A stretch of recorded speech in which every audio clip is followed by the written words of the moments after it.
देखिए, इस वक्त हमारी मौजूदगी नवीनगर विधानसभा क्षेत्र में हुई है और यहाँ पे हमारे पीछे जो आप एक तस्वीर देख रहे होंगे, तस्वीर में आपको ये साफ तौर पर दिख रहा होगा।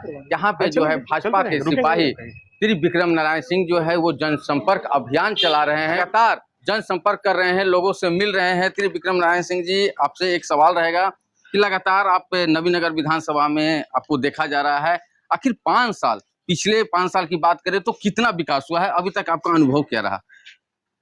बिहार के परिवेश में जब मैं बात करूंगा और एनडीए सरकार की बात करूंगा तो एक छोटा सा पत्रक लेके घूम रहा हूँ। हालांकि ये पत्रक इतनी बड़ी हो जाती कि हम लोग बड़ा सा किताबें छपवा के चलेंगे तो कम पड़ेगा, लेकिन इस बिहार ने बदलाव होते देखा है अपने आंख के सामने। इस बिहार ने देखा है कि कैसे महिला सशक्तिकरण का काम हुआ है। इस बिहार ने देखा है कि किस तरीके से युवाओं के बारे में चिंता की गई है। इस बिहार ने देखा है कि किस तरह से महिलाओं के सम्मान, सुरक्षा, हमारे किसानों की बात हुई है। इस बिहार ने इस व्यवस्था को बढ़ते हुए आगे देखा है और ये बिहार आगे बढ़ रहा है। इस बिहार की जो विकास की ये जो रेल चल रही है, डबल इंजन की सरकार, तो बेपटरी ना हो जाए। हालांकि बिहार की जनता मन बना चुकी है, जैसा आप माहौल देख भी पा रहे हैं। इस बिहार की जनता ने अपना मन बना लिया है कि हम इस बार फिर से एनडीए को प्रचंड बहुमत की सरकार की तरफ बढ़ाने जा। ठीक है, प्रधानमंत्री जी के प्रणाम।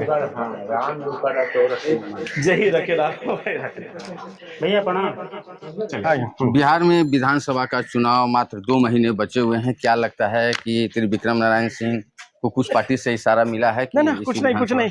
एक इशारा तय है कि यहाँ पे एनडीए चुनाव लड़ने जा रही है, ये तय है यहाँ से। और एनडीए दूसरा तय है कि एनडीए यहाँ से चुनाव जीतने जा रही है।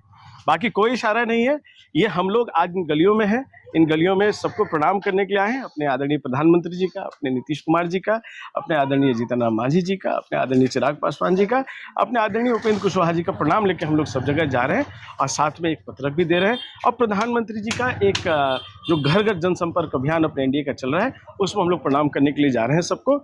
इन्हीं गलियों में एनडीए जिसको भी टिकट देगी, वहाँ एनडीए की एक मजबूत सरकार बनाने के लिए हम लोग आपको दिखेंगे। त्रिविक्रम नारायण सिंह नवीनगर में आते हैं, सैकड़ों की संख्या में हुजूम जुट जाता है, लोग जो है आपके पीछे पीछे डोर टू डोर जाते हैं। ये देवी कृपा है और इस देश को नियत तो चलाती ही है, लेकिन नियति उससे ज़्यादा चलाती है। तो मुझे लगता है कि नियति ने तय किया है कि यहाँ से मुझे इतना आशीर्वाद, इतना प्रेम मिलना है। बाकी हम लोग सब किसी राजनीति जो इवेंट आता है, जिसको चुनाव कहते हैं, हम उसके मोहताज हम लोग सब नहीं रहे। ये एक परिवार है और मैं आज सामने, हम देवी पंडाल के सामने खड़े हैं। मैं एक बात तो ज़रूर जानता हूँ कि ये जो संबंध है ये अब सांसों के साथ ही टूटेगा। जितना प्रेम, जितना आशीर्वाद मिला है, मैं महादेव का और माता का मैं शुक्रगुजार हूँ कि इसके लायक मुझे बनाए और उतनी क्षमता दे कि जितना प्रेम और जितना आशीर्वाद लोगों से मिल पाता है, उसकी क्षमता के साथ मैं अपने काम कर सकूं, मैं उसी के लिए आग्रह करता हूं। नवरात्र का दिन चल रहा है, क्या लगता है कि अगर पार्टी आपको मौका देती है तो क्या नवीनगर विधानसभा से चुनावी मैदान में उतरेंगे त्रिविक्रम नारायण सिंह? पार्टी एनडीए किसी को भी मौका देती है, उससे मैं मैदान में जरूर रहूंगा उनके चुनाव प्रचार के लिए, और एनडीए के लिए मैं प्रचार में जरूर रहूंगा। उस पर कहीं सोचना नहीं है। और इन सब बातों पे मैं कोई टिप्पणी नहीं करूंगा कि ये स्पेकुलेटिव बातें हैं, अगर या ये सब में मैं नहीं जाता हूं। मैं पार्टी और एनडीए का एक मजबूत कार्यकर्ता हूं और ये मेरा सबसे बड़ा धर्म है कि अपने एनडीए के गठबंधन के घटक दलों के साथ एक सौहार्द बना के रहना। पार्टी जिसको टिकट देगी, हम लोग सब यहाँ मैदान में रहेंगे और सारी पार्टियां यही करती हैं, तो हम सब एक साथ चलेंगे। लोगों का मन में एक सवाल है कि अभी देश के गृह मंत्री अमित शाह डेहरी विधानसभा क्षेत्र में आए थे, लेकिन लोगों का बीच एक चर्चा है कि आए तो थे लेकिन डालमिया नगर इंडस्ट्री के बारे में कुछ भी बात नहीं की। वो एक संगठन का कार्यक्रम था, उसमें अपने मंडल अध्यक्ष, मंडल महामंत्री तक के से ऊपर के श्रेणी के हमारे साथी आए थे और संगठनात्मक कार्य था, उसके ऊपर चलेगा। आप आज इसको भी लिख लीजिए, आप डालमिया नगर की बात कर रहे हैं, मैं वो भी बता देता हूँ। मैं रेल मंत्री जी से स्वयं मिलने के लिए गया था और 2 बार मिला। अपने जो कोविड के बाद जो ट्रेन रुक गए थे उसके बात करने के लिए गया था, उसका आग्रह करने के लिए गया था, 2 बार गया था। जब उन्होंने ट्रेन को रुकवाया, मैं अगले दिन उनसे मिलकर मैंने उनको धन्यवाद ज्ञापित भी किया। उसके साथ में जो बचे हुए हमारे परियोजना और ट्रेन है, उसके ऊपर वापस उनको एक बार आग्रह किया और उन्होंने सकारात्मक संदेश देने के लिए मुझे कहा है कि ये सारे परियोजना जो रुकी हुई हैं वो सारे के सारे पूरे होंगे और जो ट्रेन बचे हुए भी हैं उनको भी, जो कोविड के पहले रुक गए थे, उनको भी आगे वो शुरू कराएंगे। निश्चिंत रहिए, अपने क्षेत्र के लोगों के लिए, अपने बिहार वासियों के लिए लड़ने और संघर्ष करने के लिए पूरी तरह हम लोग तैयार हैं। तेजस्वी यादव की अगर हम बात करें तो तेजस्वी यादव लगातार देखा जाता है कि नीतीश कुमार पे कटाक्ष करते हुए वो नजर आते हैं, कहते हैं कि खैनी में चूना लगड़ देंगे, ठीक है।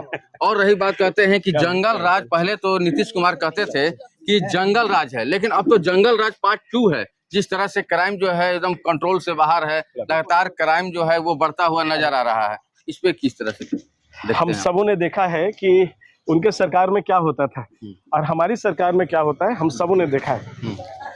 हम सबों ने देखा है, अरे भाई, हम सबों ने देखा है कि जब उनकी सरकार थी जी तो आप पत्रकार बंधु हैं और इसकी चर्चा जरूर होनी चाहिए सबके साथ में। जी एक बड़े नेता ने, जिनको लगातार सीएम आवास में जिनका आना जाना था महागठबंधन में, उन्होंने ऐसे लेके तेजाब और एक पत्रकार को जिंदा जला दिया था।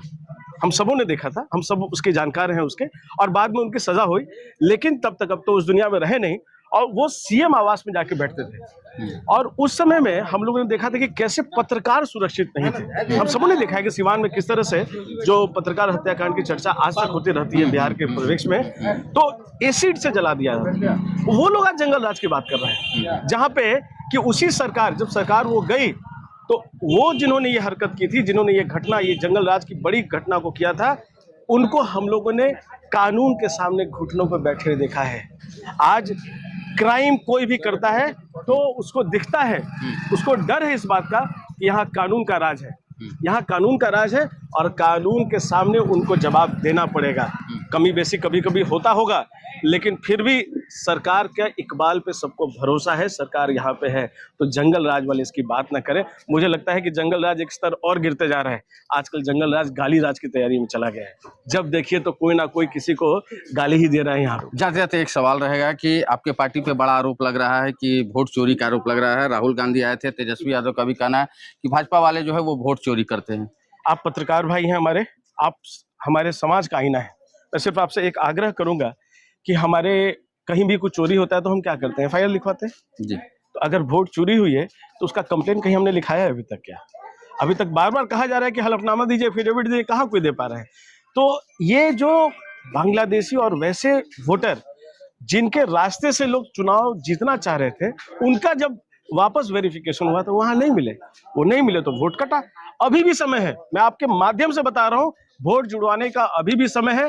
अपने दस्तावेज, अपने कागजात जमा करके आप अपना नाम जुड़वा लीजिए, रोक कौन रहा है। इससे ट्रांसपेरेंट सिस्टम तो कभी रहा ही नहीं होगा। तो अगर आपके यहाँ कोई चोरी हुई है तो एफआईआर करा होंगे, उस एफआईआर की कॉपी हमको खाली दे दीजिएगा कि अगर हुआ रहेगा। इतने बड़े बड़े लोग हैं, इतने बड़े बड़े नेता हैं, ठीक ना। तेजस्वी यादव अभी लगातार देखा जा रहा है कि वो पेन बांट रहे हैं लोगों के बीच में, वहां पे हुजूम भी जुट रहा है और शिक्षा की बात कर रहे हैं। मैं वो पेन फेंक रहे हैं। अच्छा, सरस्वती जी की पूजा हम शिक्षा के साथ जोड़ते हैं। मैं आग्रह करूंगा उनसे फिर से एक बार कि अपने बच्चों को, अपने आने वाली पीढ़ियों को एक अच्छा मैसेज दें, जिससे कि उनको दिखे कि शिक्षा का महत्व क्या है। ये शिक्षा यहाँ पे बड़ा जरूरी है यहाँ पे, और बिहार की एक कमाई है शिक्षा, उसको कलुषित नहीं करें, उसको नीचा नहीं दिखाएं, बस यही आग्रह है। तो देखिए, ये हमारे साथ त्रिविक्रम नारायण सिंह से, और इन्होंने जो है पूरी बात को जो है अपने तरीके से रखे, और इन्होंने साफ तौर पर तेजस्वी यादव पे जो है वो कटाक्ष करते हुए और हमला करते हुए नजर आए। उन्होंने साफ तौर पर कहें कि जिस तरह से जो नेता प्रतिपक्ष तेजस्वी यादव हैं, जिस तरह से वो रैली करते हैं, उस रैली में जो है वो कलम बांटते हैं, लेकिन इनका कहना है कि वो कलम नहीं, वो सरस्वती, माँ सरस्वती का जो है वो अपमान कर रहे हैं। ऐसे ही खबर को देखने के लिए बने रहिए हमारे साथ।